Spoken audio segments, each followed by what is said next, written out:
Friends, இந்த வீடியோவில் இலக்கண பகுதி பார்க்க போகிறோம். 6 to 12ஆம் வகுப்புக்கான இலக்கண பகுதிகள் தான் பார்த்துட்ருக்கோம். அதில் 6th 7th கம்ப்ளீட் பண்ணிட்டோம். 8th ஃபர்ஸ்ட் 3 லெசன்ஸ்க்கானது கம்ப்ளீட் பண்ணிட்டோம். இந்த வீடியோ என்னென்னா 4th லெசனுக்கான இலக்கண பகுதி வேற்றுமை. ரொம்ப இம்பார்ட்டண்டான டாபிக். அதனால் இது இந்த லெசன் மட்டும்தான் இந்த வீடியோவில் பார்க்க போகிறோம். வேற்றுமை அப்படின்னா என்னென்னு இதில் பார்ப்போம். ஃபர்ஸ்ட் பாருங்கள், பாவை அண்ணன் பார்த்து, பாவை அந்த அண்ணனை பார்த்து தான் சொல்ல வராங்க. அண்ணன் எனக்கு ஒரு உதவி செய்வாயா என்று கேட்டாள். இந்த அண்ணன் செய்ய முடிந்த உதவி என்றால் உறுதியாக செய்வேன் என்றான் அண்ணன். என் அண்ணன் உள்ளம் எனக்கு தெரியும். என் அண்ணன் என் மீது மிகுந்த அன்பு உண்டு என்றாள் பாவை. மேலே உள்ள பகுதியை படித்து பாருங்கள். இதில் கூறப்பட்டுள்ள செய்தியை புரிந்து கொள்ள இயலாதவாறு ஒரு குழப்பம் உள்ளது அல்லவா அப்படிங்கிறாங்க. அந்த உருபுகள்லாம் போடாததுனால அந்த டிஃபரன்ஸ் கண்டுபிடிக்க முடியல அப்படிங்கிற மாதிரி சொல்கிறாங்க. இதே பகுதியை கீழே உள்ளவாறு படித்து பாருங்கள். பாவை அண்ணனை பார்த்து, அண்ணா எனக்கு ஒரு உதவி செய்வாயா என்று கேட்டாள். இந்த அண்ணனால் செய்ய முடிந்த உதவி என்றால் உறுதியாக செய்வேன் என்றான் அண்ணன். என் அண்ணனது உள்ளம் எனக்கு தெரியும். என் அண்ணனுக்கு என் மீது மிகுந்த அன்பு உண்டு என்றால் பாவை. இப்போது எளிதாக பொருள் புரிகிறது அல்லவா அப்படிங்கிறாங்க. அந்த உருபு சேர்க்கறதுக்கு முன்னாடி அந்த சென்டென்ஸ் எப்படி இருந்துச்சு, அந்த உருபு சேர்த்ததுக்கு அப்புறம் எவ்வளோ டிஃப்ரென்ஸ் இருக்குங்கிற மாதிரி பார்க்க சொல்கிறாங்க. 2ஆம் பகுதியில் அண்ணன் என்னும் பெயர் சொல் அண்ணனை, அண்ணா, அண்ணனால், அண்ணனுக்கு என்றெல்லாம் மாற்றப்பட்டு இருப்பதால் பொருள் தெளிவாக விளங்குகிறது. அண்ணன் என்னும் பெயர் சொல்லுடன் ஐ, ஆள், கு, இன், அது போன்ற அசைகள் இணைந்து அந்த சொல்லின் பொருளை பல்வேறு வகைகளாக வேறுபடுத்துகின்றன அப்படிங்கிறாங்க.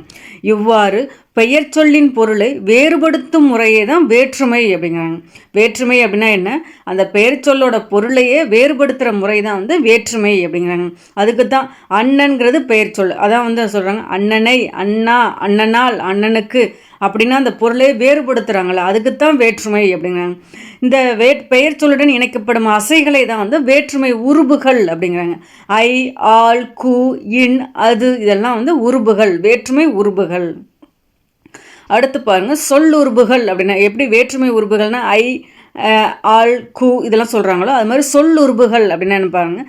சில இடங்களில் உருபுகளுக்கு பதிலாக முழு சொற்களை வேற்றுமை உருபாக வருவதும் உண்டு அப்படிங்கிறாங்க. அவற்றை தான் சொல்லுறுப்புகள் அப்படிங்கிறாங்க. ஓவியர் தூரிகையால் ஓவியம் தீட்டினார். அதில் ஆள் என்பது வேற்றுமை உருபாக வந்துள்ளது அப்படிங்கிறாங்க. ஸோ ஆள்னு வந்திருக்கிறதுனால வேற்றுமை உருபு தூரிகையால். இதே ஓவியர் தூரிகை கொண்டு ஓவியம் தீட்டினார். அதில் கொண்டு அப்படிங்கிறது சொல்லுறுப்பு அப்படிங்கிறாங்க. ஸோ தூரிகையால்னு வரும்போது ஆளுங்கிறது வேற்றுமை உருபு, தூரிகை கொண்டு அதில் கொண்டு என்பது சொல்லுறுப்பு அப்படிங்கிறாங்க. சொல்லுறுப்பு அப்படின்னா சில இடங்களில் உருபுகளுக்கு பதிலாக அந்த முழு சொற்களை வேற்றுமை உருபாக வருவதும் உண்டு. அவற்றை சொல்லுறுப்புகள் என்பர். ஸோ வேற்றுமைனா என்னென்னு பார்த்துட்டோம். அந்த பெயர் சொல்லோட அந்த பொருளையே வேறுபடுத்துகிற முறையை தான் வேற்றுமை அப்படின்னு சொல்லுவோம். அதுக்கு தான் அந்த வேற்றுமைனா என்னன்னு சொல்கிறாங்கன்னா 8 வகைப்படும் அப்படின்னு சொல்கிறாங்க. முதல் வேற்றுமை, 2ஆம் வேற்றுமை, 3ஆம், 4ஆம், 5ஆம் வேற்றுமை, 6ஆம், 7ஆம், 8ஆம் வேற்றுமைன்னு சொல்கிறாங்க. முதல் வேற்றுமைக்கும் 8ஆம் வேற்றுமைக்கும் தான் உருபுகளே இல்லை அப்படிங்கிறாங்க. 2ஆம் வேற்றுமை முதல் 7ஆம் வேற்றுமை முடிய உள்ள 6 வேற்றுமைகளுக்குமே உருபுகள் உண்டு அப்படிங்கிறாங்க. இங்கே பாருங்கள் சைடில் தெரிந்து கொள்வோம்ல, வேற்றுமை உருபுகள் இடம்பெற்றுள்ள தொடர்களை தான் வேற்றுமை தொடர்கள் அப்படிங்கிறாங்க. வேற்றுமை உருபுகள் இடம்பெற வேண்டிய இடத்தில் அது இடம்பெறாமல் மறைந்திருந்த பொருள் தந்தால் அது வேற்றுமை தொகை அப்படிங்கிறாங்க.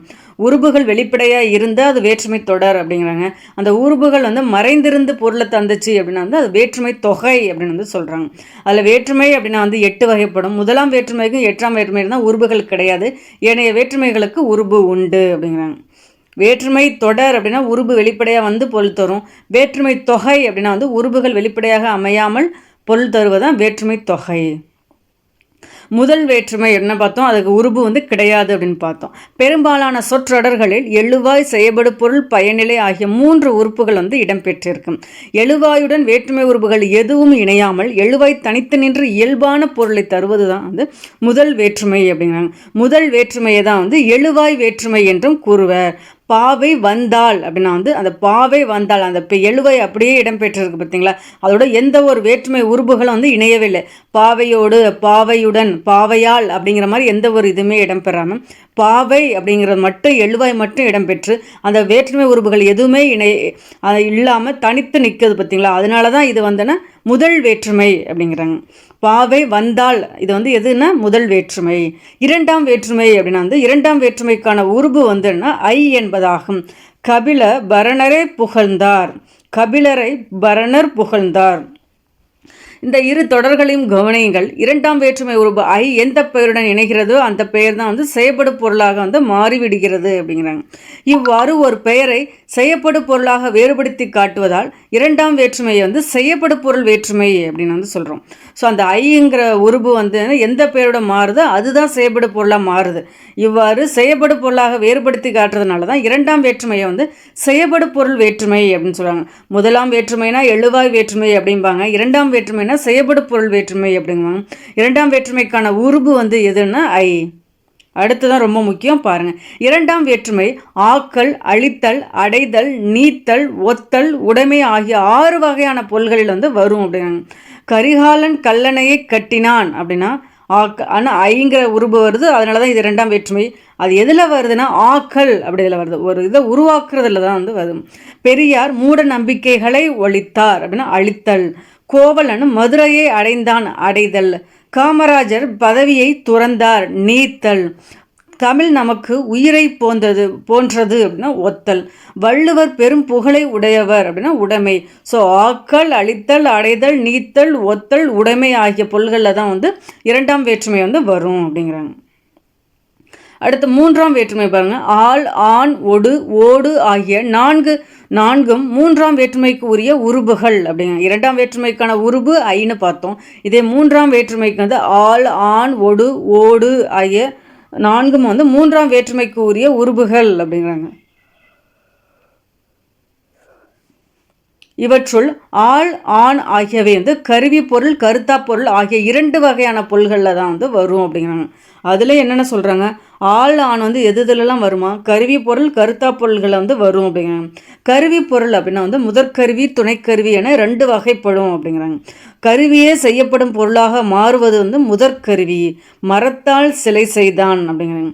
ஒன்றை செய்வதற்கு துணையாக இருப்பது தான் வந்து துணைக்கருவி அப்படிங்கிறாங்க. உளியால் சிலை செய்தான் அப்படிங்க. மரத்தால் சிலை செய்தான் அதுதான் வந்து ஒரு மெயினானது வந்து முதற்கருவி அப்படிங்கிறாங்க. உளியால் சிலை செய்தானவங்க அதாவது அதை செய்வதற்கு வந்து துணையாக இருக்கிறதுனால அது துணைக்கருவி அப்படிங்கிறாங்க. ஸோ ஆள், ஆண் ஆகியவை வந்து எந்த 2 வகையான பொருள்களில் வரும் அப்படின்னா கருவி பொருளையும் வரும், கருத்தா பொருளையும் வரும். எப்படி கருவி பொருள்னா முதற்கருவி, துணைக்கருவின்னு பார்த்தோமோ அதே மாதிரி கருத்தா பொருள்னா ஏவுதல் கருத்தா, இயற்றுதல் கருத்தான்னு 2 வகைப்படும் அப்படிங்கிறாங்க. பிறரை செய்ய வைப்பது ஏவுதல் கருத்தா. கரிகாலனால் கல்லணை கட்டப்பட்டது அப்படிங்கிறாங்க. தானே செய்வது வந்து ஏற்றுதல் கருத்தா. சேக்கிழாரால் பெரிய புராணம் இயற்றப்பட்டது அப்படிங்கிறது இயற்றுதல் கருத்தா அப்படிங்கிறாங்க. நம்ம ஆள், ஆண் மட்டும்தான் வந்து கருவி பொருள், கருத்தா பொருளில் வரணும்னு வந்து பார்த்துருக்கோம். ஆண் என்னும் உருபு பெரும்பாலும் செய்யுள் வழக்கில் தான் வந்து இடம்பெறும் அப்படிங்கிறாங்க. புறந்தூய்மை நீரான் அமையும் ஆண் அது வருது பார்த்தீங்களா, செய்யுள் வழக்கில் தான் இடம்பெறும் அப்படிங்கிறாங்க. ஒடு, ஓடு ஆகிய 3 வேற்றுமை உறுப்புகள் வந்து உடனிகழ்ச்சிகளில் வந்து வரும் அப்படிங்கிறாங்க. தாயோடு குழந்தை சென்றது, அமைச்சரோடு அலுவலர்கள் வந்து சென்றனர் அப்படின்னா. ஸோ ஆள், ஆண் வந்து கருவி பொருள், கருத்தா பொருள் 2 வகையான பொருள்களில் வரும். அந்த கருவி பொருள்னால் 2 இருக்குது, முதற்கருவி, துணைக்கருவின்னு. கருத்தாவில் வந்து 2 கருத்தா பொருள் இருக்குது, ஏவுதல் கருத்தா, இயற்றுதல் கருத்தான்னு வந்து இருக்குது. அதில் வந்து என்ன சொன்னால் ஒடு, ஓடு அதெல்லாம் வந்து எந்த உறுப்புகள் வந்து உடனிகழ்ச்சி பொருளில் வந்து வரும். அதுக்கு எடுத்துக்காட்டு தான் தாயோடு குழந்தை சென்றது, அமைச்சரோடு அலுவலர்கள் சென்றனர் அப்படின்னு. 4ஆம் வேற்றுமை அப்படின்னா வந்து நினைப்பாங்க. 4ஆம் வேற்றுமைக்கான உருபு வந்து என்னென்னா கூ என்பதாகும். கொடை, பகை, நட்பு, தகுதி, அதுவாதல், பொருட்டு, முறை, எல்லை என பல பொருள்களில் வந்து வரும் அப்படிங்கிறாங்க. 4ஆம் வேற்றுமை உருபு வந்து கூ அப்படின்னு சொல்லுவாங்க. அது எப்படி நம்ம வந்து 2ஆம் வேற்றுமை உருபு ஆக்கல், அழித்தல், அடைதல், நீத்தல், ஒத்தல் இதிலெல்லாம் வரும்னு பார்த்தோமோ அதே மாதிரி 4ஆம் வேற்றுமை உருபு வந்து கொடை, பகை, நட்பு, தகுதி, அதுவாதல், பொருட்டு, முறை, எல்லை இது கேட்டிருக்காங்க பார்த்துங்க. ஏன்னா பல பொருள்களில் தான் வரும் அப்படிங்கிறாங்க. முல்லைக்கு தேர்த்து கொடுத்தான். ஸோ வந்து அது வந்து ஒரு கொடைத்தன்மையை வந்து சொல்லுது. புகை மனிதனுக்கு பகை, நட்புக்கு வந்து கபிலருக்கு நண்பர் வந்து பரணர் அப்படிங்க. கவிதைக்கு அழகு கற்பனை தகுதி அதுவாதன தயிருக்கு பால் வாங்கினான் தமிழ் வளர்ச்சிக்கு பாடுபட்டாருங்கிறது பொருட்டு. செங்குட்டுவனுக்கு தம்பி இளங்கோ தமிழ்நாட்டுக்கு கிழக்கு வங்கக்கடல். ஸோ வந்து கொடை பகை நட்பு தகுதி அதுவாதல் பொருட்டு முறை எல்லை இந்த பொருள்களில் வருதான் வந்து 4ஆம் வேற்றுமை உறுப்புகள் அப்படிங்கிறாங்க. 4ஆம் வேற்றுமை உறுப்புடன் கூடுதலாக ஆக என்னும் அசைச்சொல் சேர்ந்து வருவதும் உண்டு. கூலி எப்படி கூலிக்கு வேலைங்கிறது 4ஆம் வேற்றுமை உறுப்பு. இது கூலிக்காக வேலை அப்படின்னாலும் அது 4ஆம் வேற்றுமை தான் சொல்ல வராங்க. 4ஆம் வேற்றுமை உறுப்புடன் கூடுதலாக ஆக கூலிக்காக அப்படின்னு வருதுன்னு சொல்கிறாங்க. 5ஆம் வேற்றுமை வந்தன இல் இன் ஆகியவை 5ஆம் வேற்றுமை உறுப்புடன் ஆகும். இவை வந்து நீங்கள் ஒப்பு எல்லை ஏது பொருள்களில் வந்து வரும். 2ஆம் வேற்றுமை உறுப்புன்னா நம்ம என்ன பார்த்தோம்? ஆக்கல் அழிதல் அடைதல் ஒத்தல் நீத்தல் பார்த்தோம். இதே 4ஆம் வேற்றுமை உறுப்பு வந்து எப்படி பார்த்தோம்? நமக்கு வந்து என்னென்னா கொடை பகை நட்பு தகுதி அதுவாதல் பொருட்டு முறை எல்லை அப்படின்னு வந்து பார்த்தோம். இதே 5ஆம் வேற்றுமை உறுப்பு வந்து எப்படி வருதுன்னா நீங்கள் இது வந்து கேட்குறாங்க, நல்லா நோட் பண்ணிக்கோங்க எந்தெந்த பொருள்களில் வந்து வரும் அப்படின்னு. நீங்கள் ஒப்பு எல்லை ஏது போன்ற பொருள்களில் தான் வந்து 5ஆம் வேற்றுமை வந்து வரும் அப்படிங்காங்க. நீங்கள் அப்படின்னா தலையின் இழிந்த மயிர், ஒப்புனா பாம்பின் நிறம் ஒரு குட்டி அப்படின்னு, எல்லைனா தமிழ்நாட்டின் கிழக்கு வங்கக்கடல் அப்படிங்கிறது வந்து 5ஆம் வேற்றுமை அப்படிங்காங்க. அங்கே பாருங்கள் அந்த 4th பாருங்கள் தமிழ்நாட்டுக்கு கிழக்கு வங்கக்கடல் அந்த கூங்கிற உறுப்பு வந்திருக்கிறதுனால 4ஆம் வேற்றுமை உறுப்பு. இங்கே பாருங்கள் தமிழ்நாட்டின் கிழக்கு வங்கக்கடல் இன் அந்த உறுப்பு தான் நீங்கள் கவனிக்கணும். அதில் அங்கேயும் எல்லை வருது 5ஆம் வேற்றுமையிலையும் எல்லை வருது, அவ்வளோதான். அவங்க தமிழ்நாட்டுக்கு கிழக்கு வங்கக்கடல்னா 4ஆம் வேற்றுமை, தமிழ்நாட்டின் கிழக்கு வங்கக்கடல்னா 5ஆம் வேற்றுமை. ஸ்லேடை பாடுவதில் வல்லவர் காலமேகம் அதான் ஏது அப்படிங்கிறாங்க. ஸோ இல் இன் ஆகியவை 5ஆம் வேற்றுமை உருபு ஆகும். இவை நீங்கள் ஒப்பு எல்லை ஏது போன்ற பொருள்களில் வந்து வரும் அப்படிங்கிறாங்க. அடுத்து பாருங்க 6ஆம் வேற்றுமை அது ஆது அ ஆகியவை வந்து 6ஆம் வேற்றுமை உருபுகள் ஆகும். இந்த வேற்றுமை உரிமை பொருளில் தான் வரும் அப்படிங்க. உரிமை பொருளை வந்து கிழமை பொருள் என்றும் கூறுவர். ராமனது வில், நண்பனது கை, அது ஆது அ ஆகிய உருபுகளை இந்த காலத்தில் வந்து பயன்படுத்துவதில்லை. ஸோ பயன்பாட்டில் இருக்கிறது வந்து அது மட்டும்தான் பயன்பாட்டில் இருக்குது அப்படிங்கிறாங்க. அதில் வந்துன்னா இந்த வேற்றுமை வந்து எந்த பொருளில் வரும் அப்படின்னா உரிமை பொருளில் தான் வரும். அந்த உரிமை பொருள் என்ன சொல்கிறாங்கன்னா கிழமை பொருள் அப்படின்னு வந்து சொல்கிறாங்க. 7ஆம் வேற்றுமை அப்படின்னா வந்து 7ஆம் வேற்றுமைக்கு உரிய உருபு வந்து கண் அப்படிங்கிறாங்க. மேல், கீழ், கால், இல், இடம் போன்ற உருபுகளும் வந்து உண்டு அப்படிங்கிறாங்க. இடம் காலம் ஆகியவற்றை குறிக்கும் சொற்களில் 7ஆம் வேற்றுமை உருபு வந்து இடம்பெறும் அப்படிங்கிறாங்க. இடம் காலம் ஆகியவற்றை குறிக்கும் சொற்களில் தான் வந்து 7ஆம் வேற்றுமை உருபு வந்து இடம்பெறும் அப்படிங்க. எங்கள் ஊரின் கண் அந்த இடம்ங்கிறது அந்த ஊர் அதை தான் சொல்ல வராங்க. எங்கள் ஊரின் கண் மழை பெய்தது அப்படிங்கிறாங்க. இரவின் கண் மழை பெய்தது அப்படின்னாலும் அந்த இரவுங்கிறது ஒரு காலம் தானே, அதை தான் சொல்கிறாங்க. இரவின் கண் மழை பெய்தது. ஸோ ஒரு இடம்னாலும் சரி காலம் ஆகியவற்றை குறிக்கும் சொற்களில் வந்து 7ஆம் வேற்றுமை உருபு வந்து இடம்பெறும் அப்படிங்கிறாங்க. அதுக்கு எடுத்துக்காட்டு தான் எங்கள் ஊரின் கண் மழை பெய்தது, இரவின் கண் மழை பெய்தது அப்படிங்கிறாங்க. அடுத்து தெரிந்து கொள்ளும் சைடில் கொடுத்துருக்காங்க பாருங்க. இல் என்னும் உருபு 5ஆம் வேற்றுமையிலும் 7ஆம் வேற்றுமையிலும் வந்து உண்டு அப்படிங்கிறாங்க. நீங்கள் பொருளில் வந்தால் அது 5ஆம் வேற்றுமை என்றும் இடப்பொருளில் வந்தால் 7ஆம் வேற்றுமை என்றும் கொள்ள வேணும். ரொம்ப இம்பார்ட்டண்ட்டான பாயிண்ட் பார்த்துங்க. அந்த உருபு வந்து இல் அது வந்து 5க்கும் வருங்கிறாங்க 7க்கும் வந்து வருங்கிறாங்க. இதே 5னா வந்து என்ன சொல்கிறாங்க நீங்கள் பொருளில் வந்தால் அது வந்து 5ஆம் வேற்றுமையில் வரும் அப்படிங்கிறாங்க. 7ஆம் வேற்றுமையில் வந்து என்ன இடப்பொருளில் வந்தால் வந்து 7ஆம் வேற்றுமையில் வந்து வரும் அப்படிங்கிறாங்க. நமக்கு வந்து என்ன நீங்கள் ஒப்பு எல்லை ஏது இதெல்லாமே 5ஆம் வேற்றுமையில் வர பொருளில் தான் வரும்னு பார்த்துருக்கோம். அதில் இல் வந்தன்னா நீங்கள் பொருளில் வந்தால் அது 5ஆம் வேற்றுமை, இடம் காலத்தில் தான் வந்து நமக்கு வந்து 7ஆம் வேற்றுமை உருபு வரும்னு சொல்கிறோம். அந்த இல் வந்தன்னா இடப்பொருளில் வந்தால் வந்து அது 7ஆம் வேற்றுமையாக வந்து மாறும் அப்படின்னு வந்து சொல்கிறாங்க. அடுத்து 8ஆம் வேற்றுமை பார்த்தோம். ஆல்ரெடி முதல் வேற்றுமைக்கும் 8ஆம் வேற்றுமைக்கு தான் உருபு கிடையாது அப்படின்னு பார்த்துருக்கோம். இது வந்து விழிப்பொருளில் வந்து வரும் அப்படிங்கிறாங்க. படற்கை பெயரை முன்னிலை பெயராக மாற்றி அழைப்பதையே விழி வேற்றுமை. விழி வேற்றுமை அப்படின்னா இந்த வரையறை நல்லா பார்த்துங்க. அந்த படற்கை பெயரை வந்து முன்னிலை பெயராக மாற்றி அழைப்பது தான் வந்து விழி வேற்றுமை அப்படிங்கிறாங்க. இந்த வேற்றுமைக்கு என்று தனியே ஒரு உருபு கிடையாது. பெயர்கள் திரிந்து வழங்குவதும் வந்து உண்டு அப்படிங்கிறாங்க. அண்ணன் என்பதை அண்ணா என்றும் புலவர் என்பது புலவரே என்று மாற்றி வழங்குவது தான் 8ஆம் வேற்றுமை அப்படின்னு வந்து சொல்கிறாங்க. ரொம்ப அந்த உருபுகள் வந்து ரொம்ப இம்பார்ட்டண்ட்டு. நல்லா பார்த்துங்க. அந்த பொருள் எல்லாம் ரொம்ப இம்பார்ட்டண்ட்டு. முதல் வேற்றுமை தான் எழுவாய் வேற்றுமை அப்படிம்போம். அதுக்கு உருபு கிடையாது. சொல் உருபு வந்து ஆனவன், ஆவான், ஆகின்றவன், இதெல்லாம் சொல் உருபுகள் அப்படிங்கிறாங்க. இதோட பொருள் வந்து என்ன, பயனிலை ஏற்றல் அப்படிங்கிறாங்க. இது வந்து என்ன, அந்த எழுவாய் அப்படியே வரும். அதில் எந்த ஒரு உருபுகளும் இணைந்து வராது. அந்த பாவை வந்தால் அப்படின்னு அதுதான் ஒரு எக்ஸாம்பிள் முதல் வேற்றுமைக்கு. இரண்டாம் வேற்றுமைனா அதோட உருபு வந்து ஐ.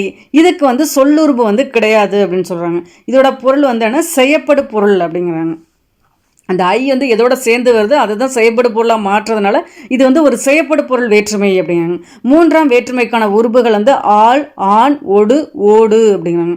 இதுக்கான சொல் உருபுகள் வந்து பாருங்க, கொண்டு, வைத்து, உடன், கூட, இதெல்லாம் சொல் உருபுகள் அப்படிங்கிறாங்க. அதே நம்ம என்ன பார்த்தோம், ஆள், ஆண் வந்து எந்தெந்த பொருளில் வரும் அப்படின்னா கருவி பொருளையும் வரும், கருத்தா பொருளையும் வரும். அந்த கருவி பொருள்னா ரெண்டு வகைப்படும்னு பார்த்துருக்கோம். முதற்கருவி, துணைக்கருவின்னு பார்த்துருக்கோம். இதே கருத்தானா வந்துன்னா ஏவுதல் கருத்தா, இயற்றுதல் கருத்தா அப்படின்னு பார்த்துருக்கோம். அந்த ஒடு, ஓடு வந்து எதில் வரும்னா உடனிகழ்ச்சி பொருளில் தான் வந்து வரும். அதுதான் கொடுத்துருக்காங்க. அதோட பொருள் வந்துன்னா கருவி பொருள், கருத்தா பொருள், உடனிகழ்ச்சி பொருள். ஆள், ஆண் வந்து கருவி பொருளையும் கருத்தா பொருளையும் வரும். ஒடு, ஓடுங்கிறது உடனிகழ்ச்சி பொருளில் வந்து வரும். நான்காம் வேற்றுமை, அதுக்கான உருபு வந்து கு. இதுக்கான சொல் உருபுகள் வந்து ஆக, பொருட்டு, நிமித்தம், இதெல்லாம் வந்து இதுக்கான சொல் உருபுகள். இதற்கான பொருள் வந்து பாருங்க, கொடை, பகை, நட்பு, தகுதி, அதுவாதல், பொருட்டு, முறை, எல்லை, இதெல்லாம் இதற்கான வந்து பொருள் அப்படிங்கிறாங்க. ஐந்தாம் வேற்றுமை அப்படின்னா வந்து இல், இன் வந்து வருது. இதுக்கான சொல்லுறுப்புகள் பாருங்க, இலிருந்து, இதிலிருந்து அப்படிங்கிற மாதிரி சொல்லுவாங்க. அதுதான் நின்று, காட்டிலும், பார்க்கிலும்.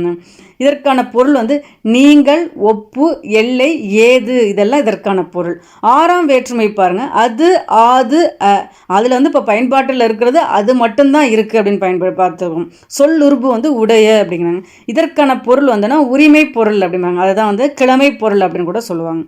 ஏழாம் வேற்றுமைன்னா உருபு வந்துன்னா கண் அப்படிம்பாங்க. இது வந்து சொல்லுறுப்பு வந்து கிடையாது. இதற்கான எந்தெந்த பொருளில் வந்து வரும் அப்படின்னா இடம், காலம் அதில் வந்துடும். எங்கள் ஊரின் கண் மழை பெய்தது, இரவின் கண் மழை பெய்தது. ஸோ அந்த ஒரு இடத்தையோ காலத்திலேயோ தான் இந்த இது வந்து கண்கிற உருவு வந்து வரும் அப்படின்னு சொல்லியிருப்பாங்க. எட்டாம் வேற்றுமையை வந்து வெளி வேற்றுமை அப்படிம்பாங்க. எப்படி முதல் வேற்றுமையை எழுவாய் வேற்றுமையை, இரண்டாம் வேற்றுமையை செய்படு பொருள் வேற்றுமையோ அதே மாதிரி எட்டாம் வேற்றுமை வந்து வெளி வேற்றுமை அப்படிம்பாங்க. இதுக்கு உருபுகளும் கிடையாது, சொல்லுறுப்புகளும் கிடையாது. இதோட பொருள் வந்து விழி, அழைத்தல் அப்படின்னாங்க. ஒரு புலவர்னா புலவரே, அண்ணன் அப்படின்னா அண்ணா அப்படின்னு வந்து கூப்பிடுவோம் அப்படின்னு சொல்கிறாங்க. அதான் இதுக்கான பொருள்.